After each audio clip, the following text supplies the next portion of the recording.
Live from London, this is the Iran War Today on BBC News. Over the next 10 or 15 minutes, we will bring you all the key updates on day 34 of the war. Well, let's start now with today's main developments.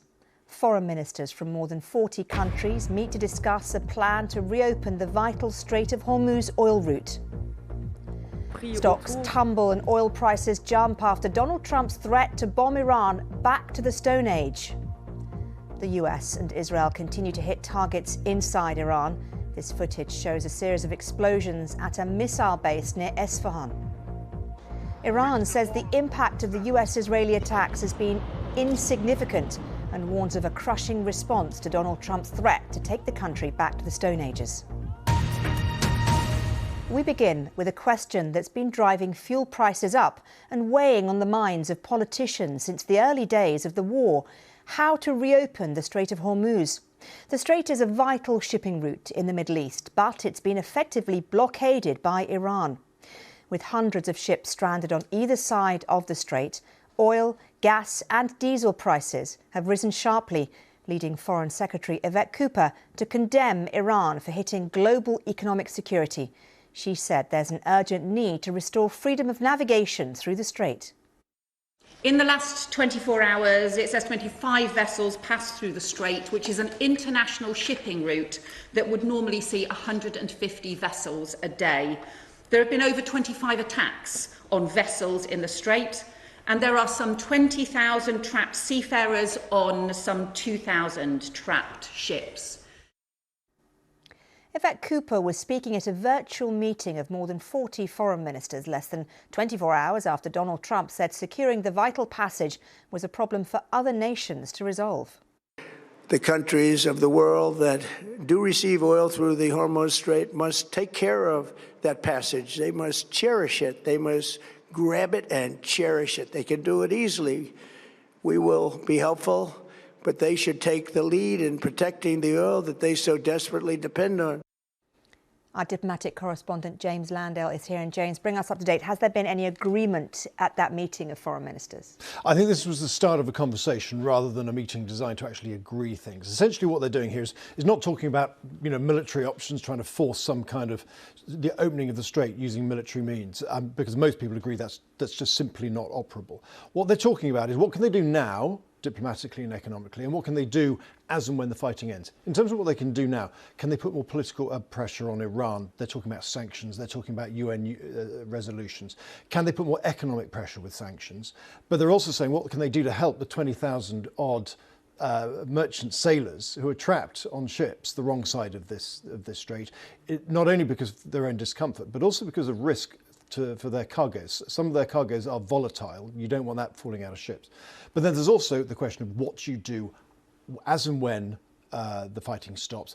How do you get some kind of maritime structure that could allow shipping to pass safely? What do you have to do on insurance? What do you have to do on reassuring both sides? Do you need to have some new contract or deal or arrangement involving both the Omanis and the Iranians? It's that kind of conversation that they want to start now, as and when they're ready for when the fighting ends. We heard there from President Trump. He's clear that he thinks allies should sort the Strait of Hormuz out themselves. But can they do it without the US? Well, look, there was no US representation at today's meeting. And I think part of today's meeting was sort of an attempt to pacify the Trump administration and say, look, you say, can you do something? Can you take more ownership of this issue? We are doing a little bit. We're having these meetings. We are having these discussions. The problem is that although the United States says they don't care so much because less of their oil passes through that strait, the Americans do care about the price of oil. They do care about the state of international markets, and that is not going to be resolved until that strait remains open. The key question is going to be this. The Iranians are thinking about setting up a system of charging shipping to go through to transit. That was firmly opposed at today's meeting, and at some point that's going to be a crunch. OK, James, thank you. Well, oil prices surged and markets sank hours after President Trump declared in that prime-time TV address that the US will set up its military campaign, stepping it up against Iran. Well, the continuing uncertainty over the direction and duration of the war is keeping oil and gas prices at levels not seen since the start of the Russian invasion of Ukraine 4 years ago. Well, let's speak now to our business correspondent, Esirt Kar. Esirt, what's happening to oil prices now? Well, Mariam, after President Trump's address, the oil price rose by around 8%, and we saw the price of Brent crude rise to around $108 a barrel. And they've stayed there or thereabouts today.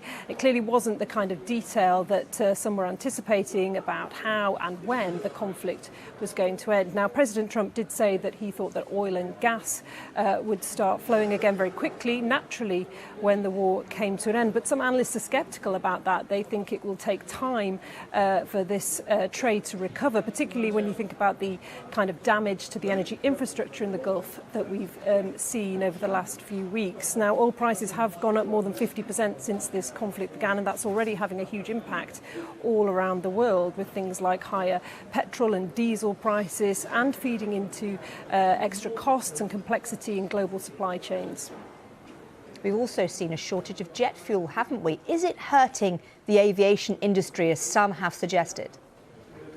Yeah, that's right. I mean, jet fuel has doubled in price, and given that it makes up around 25% of most airlines' operating costs, that's clearly having a significant impact, especially in Asian countries where they're very reliant on fuel from the Gulf. Now, today, Air China, along with some other Chinese airlines, became the latest to raise fuel surcharges in response. They kick in from Sunday on domestic flights, and lots of other airlines have put in measures too.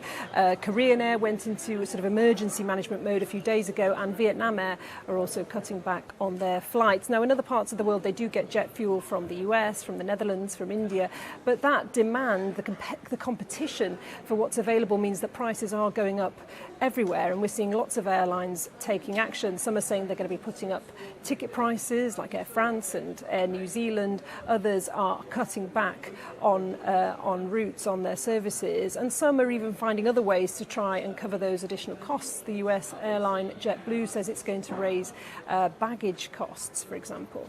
Now, of course, some airlines, many airlines, they buy their jet fuel way in advance to protect themselves from this kind of volatility. So for some, the impact isn't going to be immediate, but even some of those, like EasyJet, are warning customers that they could see prices going up at the end of the summer. Esil, thank you very much. Now, let's turn to the current state of play on the battlefield. The US and Israel have continued to strike Iranian targets, with Donald Trump saying last night the US would hit Iran extremely hard in the coming weeks. Well, these are verified pictures showing huge explosions near a major Iranian missile base on the outskirts of Isfahan.